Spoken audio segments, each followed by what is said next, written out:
Comme il fallait s'y attendre, la reprise des activités administratives et commerciales dans la capitale nigériane se fait entre enthousiasme et méfiance.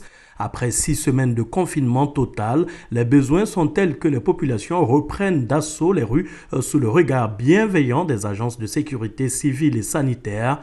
Il faut montrer patte blanche avant d'accéder au centre-ville. Dans les administrations publiques, l'on constate une reprise morose qui contraste avec l'engouement de la population à en finir avec ces confinements qui, selon eux, n'est pas la solution, quitte à remettre en cause la réalité de la pandémie. La mauvaise approche a consisté dans le confinement. Ils auraient dû permettre aux gens de porter des masques, de vaquer à leurs occupations. Des gens qui ne peuvent pas survivre une journée ne doivent pas être confinés pendant un mois. Beaucoup de morts surviennent à cause du confinement. Le pauvre, lui, il meurt finalement de faim au lieu du coronavirus.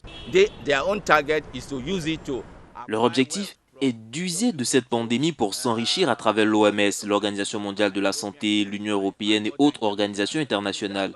C'est donc pour moi des vacances inutiles. Ils doivent supprimer ce confinement du Covid-19 car nous n'avons pas de Covid-19 au Nigeria. Notre climat est très rude et le Covid-19 ne peut y survivre.